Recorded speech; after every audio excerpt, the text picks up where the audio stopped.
Assalamualaikum warahmatullahi wabarakatuh. Waalaikumsalam warahmatullahi wabarakatuh. Terima kasih. Di sini kami kedatangan tamu dari BRIN, Badan Riset dan Teknologi Inovasi Nasional. Kebetulan datang ke sini mau berbincang dengan entah apa nanti yang yang bisa kita suguhkan atau apa yang beliau berdua ini nanti cari di sini. Mudah-mudahan sesuai dengan kebutuhan beliau berdua. Di sini sudah di tengah-tengah kita Bapak Gunadi Kasnowiharjo. Gunadi Kasnowiharjo. Bapak sendiri? Mas Hudi. Bapak Mas Hudi. Ya, kita berbincang. Terima kasih Pak hadir di tempat kami Yayasan Pena Berbawean. Ini sebuah pesantren yang sebenarnya bukan dicita-cita, yang kesehariannya aktif dengan anak-anak santri ini di budaya, seni, dan kreativitas yang lain. Barangkali kehadiran Bapak di sini bisa kami bisa bantu dalam apa yang mungkin bisa bantu. Terima kasih. Ya. Terima kasih Pak Kiai Mustafa. Jadi kami sebelum sowan ke sini tadi kebetulan sudah sowan atau kulonwun permisi ke Pak Haji Abdul Hayy, Pak Kades ya Pak. Pak Kades, Pak, untuk menyampaikan maksud dan tujuan kedatangan kami di Bawean ini. Jadi dari tema kami melakukan penelitian di Bawean ini bermula dari konsep perjalanan atau migrasi para penutur bahasa Austronesia, di mana dari teori yang kami yakini selama ini adalah sekelompok manusia yang melakukan perjalanan dari Pulau Taiwan yang menyebar ke selatan sampai ke Nusantara dan ke timur sampai Pasifik, Pulau Paskah, dan ke selatan sampai di New Zealand, kemudian ke barat sampai Pulau Madagaskar. Nah ini, perjalanan Austronesia ini atau penutur bahasa Austronesia ini kami tertarik untuk melakukan kajian di mana sebarannya bahasa-bahasa Austronesia yang ada di kawasan Laut Jawa. Karena kebetulan kami sudah melakukan kajian di pantai utara Jawa ini, dari Rembang sampai Sumenep sampai Madura. Nah, karena kami menemukan suatu data yang mencurigakan bahwa Pulau Bawean itu menurut dari pengamatan kami merupakan terminal terakhir atau lokasi di mana para penutur bahasa Austronesia itu melanjutkan perjalanannya ke Jawa atau ke arah selatan, yang mana satunya kita temukan di daerah pantai utara Kabupaten Rembang, dan yang kedua di bagian timur itu kita temukan tinggalan-tinggalannya ada di wilayah Kabupaten Sampang, tepatnya di Kecamatan Sokobana yang di daerah pesisir utara.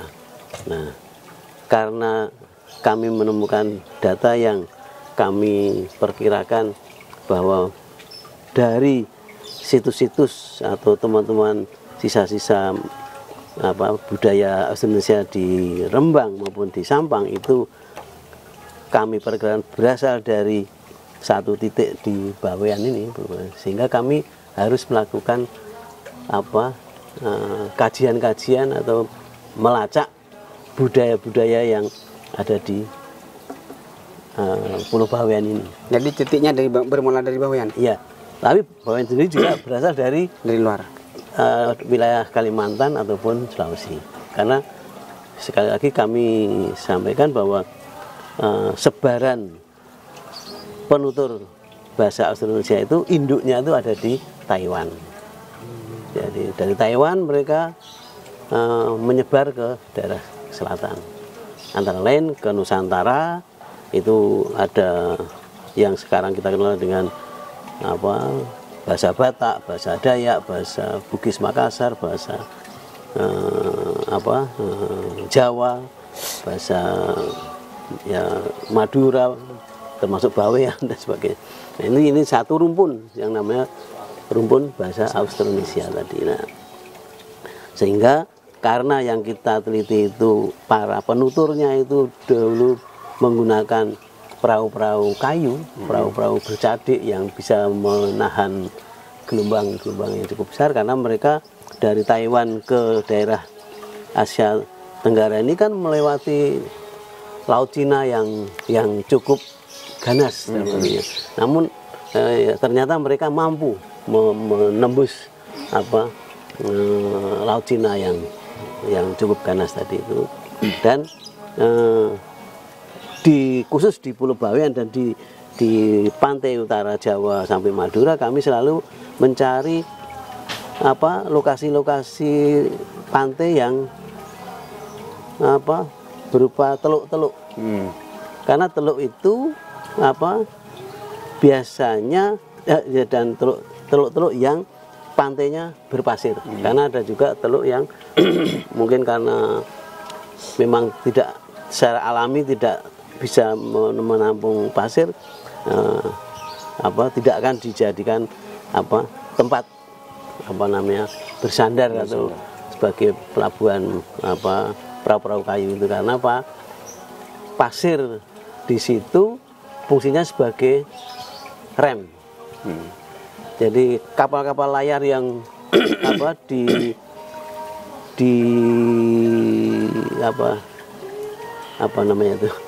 mengandalkan angin itu kan tidak punya rem. Jadi begitu mereka sudah mendekati pantai, ya dia mencari pantai yang berpasir, kemudian terutama yang berupa teluk, sehingga mereka bisa dengan mulus katakanlah berhenti di. Jadi pasir itu fungsinya untuk rem. Tapi apakah pasir itu dikondisikan atau memang mereka mencari yang berpasir itu? Ya, secara geografis memang sudah terbentuk. Terbentuk teluk-teluk yang pantainya berpasir. Ini kenapa kok teluk? Karena teluk itu aman untuk memarkir kapal-kapal itu, perahu-perahu itu, seandainya pada suatu saat terjadi angin pada musim barat maupun musim timur, di mana itu bisa jadi sedikit mengamankan dari pengaruh angin barat. Terus nanti tentang objek ya yang diantaranya merupakan bahasa, dari bahasa yang ditemukan dari sekitar Sumeneb dan lain sebagainya, kemudian sekarang nyampe ke Bawean, nanti bagaimana Bapak akhirnya nanti kesimpulannya tentang bahasa Madura dengan bahasa Bawean yang selama ini ada anggapan bahasa Bawean dan bahasa Madura. Tapi orang Bawean sendiri tidak mau dikatakan itu bahasanya bahasa Madura kan gitu. Selama di Bawean sudah menemukan apa mungkin perbedaan-perbedaan atau persamaan itu? Ini kebetulan kami hari pertama Pak ini. Baru pertama. Baru kemarin siang dengan perahu cepat kami baru nyampe Bawean, dan asar kami baru masuk masjid, kemudian ya terus istirahat dan sebagainya. Dan pagi hari ini kami start dari hotel, dan sehingga tim kami yang terdiri dari 2 orang dari arkeologi, yang 2 orang dari bahasa, ini baru mulai start. Seperti saya ini baru ini start pertama ini dengan Kiai Mustafa ini. Nah, itu saya ulangi lagi, dari kondisi geografis tadi kita bisa mencurigai lokasi ini adalah pemukiman para pendatang yang tadi menggunakan perahu tadi. Nah, kalau ini betul pemukiman, kami mesti menemukan unsur-unsur hunian, antara lain ada makam. kemudian juga mata pencaharian yang masyarakat Austronesia yang ada di sini itu, apakah mereka juga sebagai pelaut atau nelayan, atau mungkin ada yang melakukan kegiatan-kegiatan agraris seperti bercocok tanam di daerah yang lebih ke pedalaman itu. Nah, itu kita harus mencari, ya survei, saya menanyakan apakah pernah menemukan alat-alat kapak batu, misalnya pecahan-pecahan gerabah, tembikar itu Pak. Ya, itu yang untuk masak dan sebagainya. Nah, itu artefak-artefak atau benda-benda yang tinggalan kira-kira sejaman dengan orang-orang yang hidup, pendatang-pendatang yang tadi saya katakan menggunakan perahu bercadi itu bisa kita lihat di sini. Salah satunya juga apakah di sini, di sekitar ini ada orang membuat gerabah, membuat tembikar yang dari tanah liat terus dibakar. Nah, dari pengalaman saya selama sampai di Madura itu, kami masih menemukan tentang masyarakat yang secara etnografi membuat gerabah. Ya, itu di Sumenep ada, di Pamekasan ada. Kalau di Bawan juga ada, tapi di kawasan Sanggapura di Desa Teguh ada itu. Ya, entah masih memproduksi atau tidak. Ya, tentang tadi pecahan-pecahan yang artinya seperti ini seperti ini sebenarnya. Ya, pecahan ini dapat dari tengah laut ini. Nah, oh ini udah seperti yang guci Pak itu. Ya, lain. Ya, lain. Yang dari tanah liat. Yang dari tanah liat. Ya, ada tanah liat di sana ada. Kalau ini yang temuannya ini banyak di tengah laut ini. Oh iya, kalau laut banyak sekali. Ini keramik dari Cina dari Thailand, dan dari Vietnam. Di mana kami mengambil ini namanya Pulau Cena. Iya, Cina tuh. Ya. Cena, orang bilang Pulau Cena. Termasuk batu-batu ini. Cena yang dimaksud Cena kan Cina tuh. Ya bisa juga karena orang sini kalau bilang sama Cina Cena. Cena, iya. Itu ada pulau di tengah laut yang di dasar lautnya banyak ini. Ya. Karena memang itu juga menjadi objek penelitian arkeologi, namanya arkeologi bawah air. Itu bisa bawah air sungai, bawah air laut. Kalau yang tadi itu ada dari kapal-kapal Cina yang mau ke sini tenggelam. Mungkin lewatnya menuju Kalimantan mungkin. Ya, pokoknya ke Nusantara lah. Ya. Kalau yang tadi alat-alat batu itu, saya juga pernah menemukan. Ya. Tapi di daerah gunung sana. Gunung. Ya. Panjang mungkin segini, bentuknya seperti kapak lonjong. Ini namanya beliung. Jadi itu biasanya untuk mencakul. Ya. Atau untuk menebang kayu. Jadi yang besar-besar itu biasanya untuk bercocok tanam ataupun untuk menebang kayu. Tapi itu sepertinya sudah diselamatkan, mungkin sudah di Gresik mungkin. Udah di dinas kebudayaan. Mungkin tapi dulu ada yang ngambil. Waktu saya masih anak-anak itu nemukan dalam pasir itu. Tapi nggak punya fotonya, Pak. Nggak punya. Oh, saya masih anak-anak itu, nggak mikir ke situ. Waktu itu Pak Kiai kemana? Main kemana? Main di pasir-pasir ini, tanah. Di pantai? Enggak, di gunung. Oh, di gunungnya. Di gunung. Pasir itu. Di situ ada gua, Pak? Enggak ada, cuma kan itu lahan persawahan yang berisi pasir-pasir itu. Iya. Untuk pembangunan ambil pasir di sana. Jadi ketika ngeruk pasir itu ada itu. Oh. Ada itu. Iya. Kalau kembali ke bahasa, Pak. Sebentar, Pak, sebelum. Jadi salah satu indikator kalau itu masyarakat penutur rumpun bahasa Austronesia itu juga mempunyai kebiasaan membuat tembikar itu, gerabah itu. Karena memang pada saat itu di Cina tuh memang ditemukan teknik pembuatan alat wadah atau yang entah itu periuk, entah itu gentong atau yang dari tanah liat yang dibakar, yang berkembang akhirnya jadi keramik dengan pembakaran yang tinggi, dengan lapisan glasir dan sebagainya. Nah, itu. Tapi yang saat awal-awal itu namanya masih masa Neolitik itu gerabahnya mempunyai ciri khusus berlapis atau dilapisi warna merah atau diolesi satu ya cairan tanah, tapi tanahnya merah sehingga betul-betul setelah dibakar itu keluar lapisan warna merah. Itu ciri khas yang gerabah Neolitik. Ya, itu teknologi itu sampai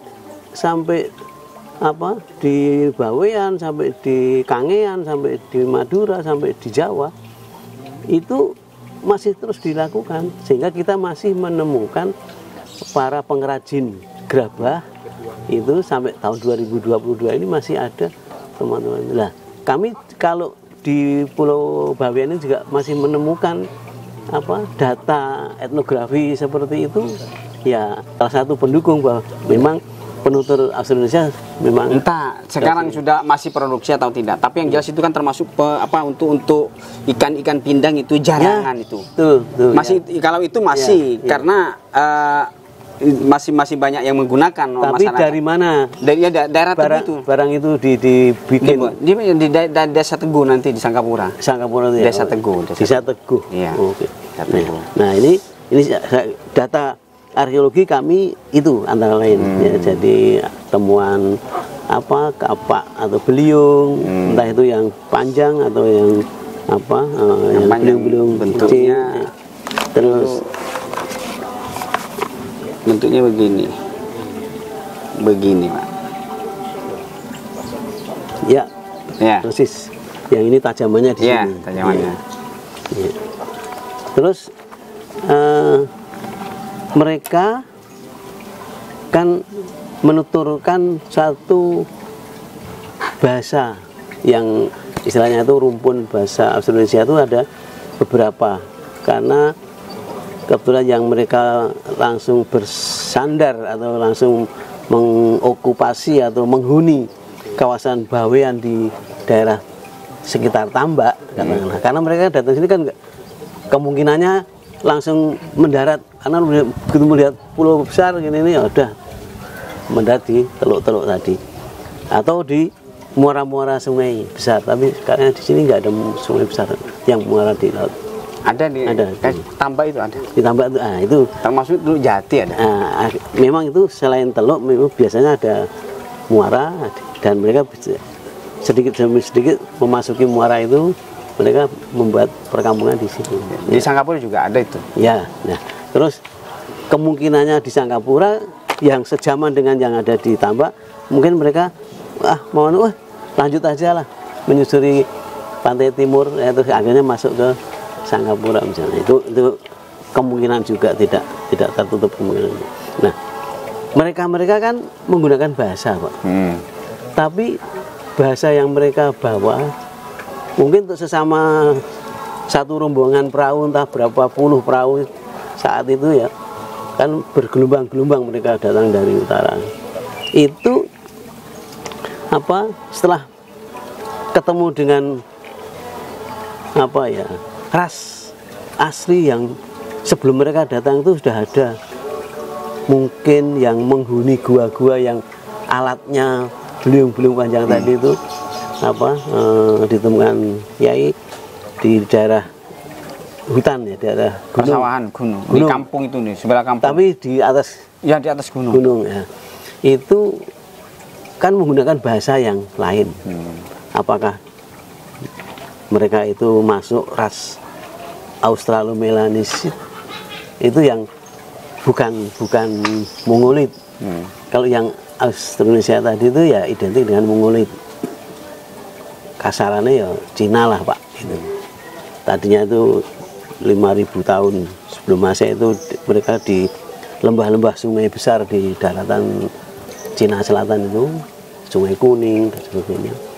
Nah, mereka karena ada serbuan dari bangsa barbar yang dari arah barat, mereka akhirnya kocar-kacir katakanlah. Padahal Sungai Kuning waktu itu subur makmur sehingga mereka bisa menemukan perahu bercadik, mereka menemukan teknologi membuat gerabah dan sebagainya, tapi mereka terus keluar dari daratan Cina Selatan. Kalau umumnya mereka yang dari Sulawesi datang ke Bawean itu dan kami di sini sudah semua tahu bahwa kebanyakan dari kami di Bawean itu ada unsur-unsur keturunan sana kan. Ya, ya. Kira-kira faktor apa yang membuat mereka melarikan diri, entah apa bentuknya datang ke Bawean itu? Itu kalau kita kaitkan dengan keyakinan bahwa keturunan ini itu misalnya kayak keturunan Kiai Mustafa itu dirunut sampai ada unsur buyutnya Sulawesinya ya. Itu kan kalau ini gambaran aja. Kalau yang gelombang yang Austronesia tadi itu kira-kira masuk ke Bawean dan pantai utara Jawa ini sekitar 500 sebelum Masehi.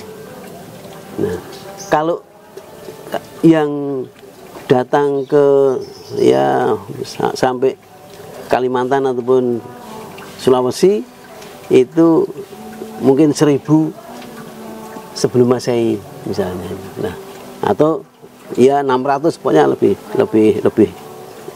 lama gitu. Nah, tapi yang datang ke Bawean, yang datang dari Sulawesi atau mungkin dari Kalimantan katakanlah, yang sudah ratusan tahun tadi tinggal di situ, itu kenapa kok juga datang ke Bawean itu ya? Ini mereka sudah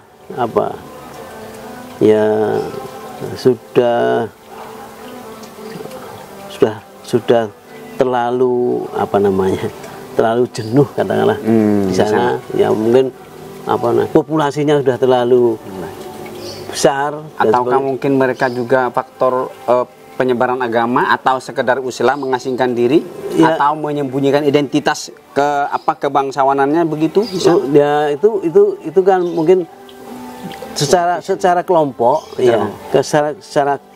secara kelompok mereka mencari perbaikan ekonomi. Karena mungkin populasinya sudah terlalu, sehingga mereka karena nggak punya lahan pertanian. Karena dulu kan siapa datang ke suatu tempat, siapa bisa mengapling, bisa mampu mengerjakan tanah sekian hektar, ya udah itulah yang nantinya jadi kekayaannya lah. Orang-orang yang tidak mampu mengerjakan tanah dan tidak punya pengertian, kan akhirnya mereka tersisih. Nah, tersisih akhirnya mereka mencari lahan baru yang menjanjikan, sehingga sampai sekarang pun kan banyak transmigrasi, bahkan malah dipaksa. Itu Pak.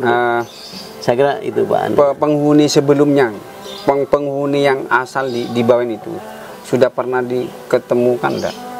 Sebelum mereka yang para pendatang ini? Yang di daerah gua-gua itu kami teman-teman kami sudah ada yang sampai sini.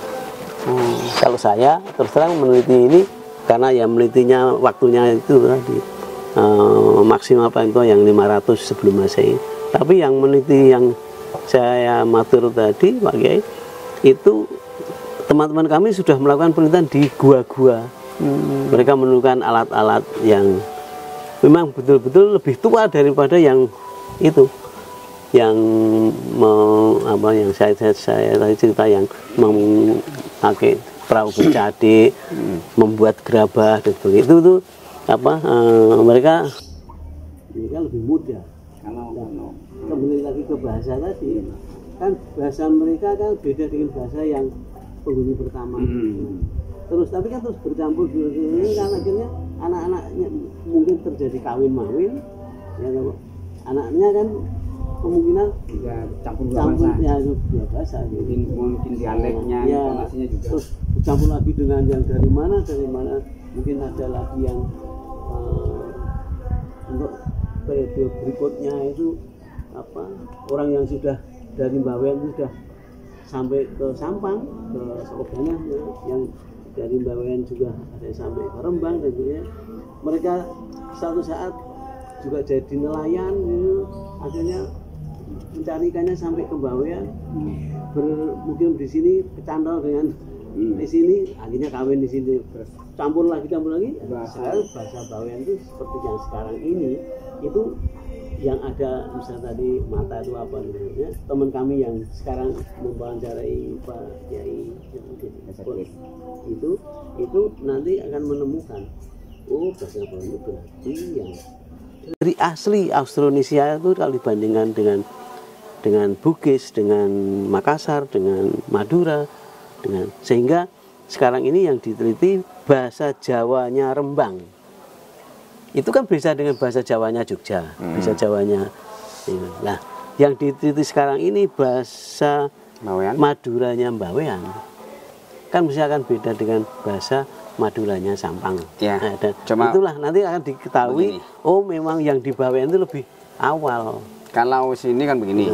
Kalau sepintas seperti bahasa Madura, tapi dari dialek dan intonasi pembawaannya itu lebih lembut sini, sana agak kasar.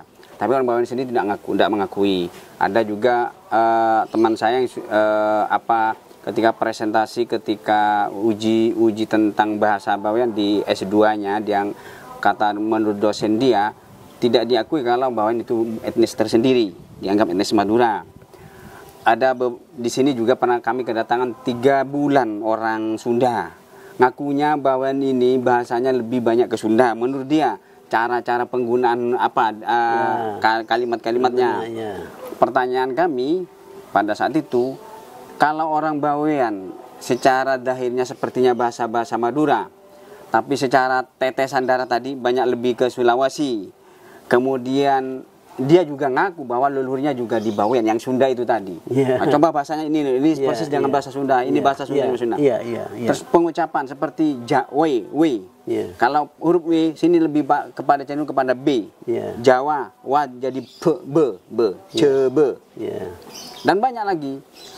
Jadi W itu lebih kepada penggunaannya di sini B. Karena mungkin di sini juga banyak kemaduan. Karena W, B, itu kan memang satu yang satu saudara katanya itu. Jadi kalau bahasa Arab itu makhrajnya sama. D terus R, ada padi, ada pari, itu kan itu juga perbedaan atau D dan R itu itu orang-orang linguistik, orang ahli bahasa fonemnya gimana dan sebagainya itu ini yang akan kita sinkronkan memang antara temuan budaya, artefak atau benda-benda yang dipakai digunakan dengan kata-kata yang mereka gunakan, bahasa Indonesia itu akan bisa itu justru malah rancu lagi. Ada seorang dosen dari Erlangga meneliti tentang bahasa. Dia nulisnya bahasa sini, bahasa Bawean, tapi dia bawa penterjemah dari orang-orang Madura yang menerjemahkan orang Madura. Belum tentu sama juga. Saya bilang itu bukan kamus buatan sampean, Bu. Kenapa begitu? Yang terjemah itu juga, yang buat juga orang Madura nih. Jadi kalau ini nanti buku juga digunakan juga kan malah jadi rancu juga. Tidak mungkin sama dengan pemahaman dia, apa yang secara pengucapan sama dengan Madura, tapi secara makna juga tidak mungkin sama, beda. Dia terjemahkan seperti versi dia, padahal orang Bawean tidak bilang begitu. Itu malah rancu juga. Kenapa nggak pakai orang Bawean sendiri? Itu dia datang bersama mahasiswanya, gerabah itu yang buatan sekitar Bawean itu sana juga Sanggapura, ada. Di Sanggapura ada. Kalau sekarang masih mau produksi enggak. Kalau yang di Bawean Utara di Kecamatan Tambak ini memang nggak ada. Enggak ada. Kalau dulu genting yang dari tanah liat itu yang ada, bukan pada alat-alat. Ya, karena kalau yang sekarang itu masih masih membuat genting, atau ada orang membuat batu merah, itu di Madura itu banyak yang kita lihat orang-orang membuat genting dan bata, tapi neneknya dulu mereka membuat gerabah, membuat alat itu tembikar. Karena apa, Pak? Karena memang di situ juga tidak jauh ada, ya biasanya ditemukan sumber bahan bakunya tanah yang tanah liat. Nah, karena tanah liat itu yang bagus untuk buat tembikar itu mesti sangat bagus juga untuk buat penting dan bakar. Sehingga kalau orang sekarang memang mungkin nenek moyangnya dulu mungkin tembikar, sekarang enggak, karena memang tembikar sudah banyak yang enggak laku. Kecuali kalau seperti teman-teman yang di situ nelayannya memang banyak menghasilkan pindang. Itu kan dibutuhkan periuk-periuk yang untuk menyimpan. Itu kan biasanya di daerah Madura saya masih menemukan itu. Khusus orang hanya Tempat itu membuat tempat ikan. ya, sekarang sepertinya yang aktif masih itu. Tapi ya disangka boleh. Disangka boleh itu. Tapi yang penggunanya orang-orang sini daerah Jati yang mengkonsumsi itu alat itu apa namanya, orang sini bilang jerangan. Itu kita bisa pindah ke sana. Ya.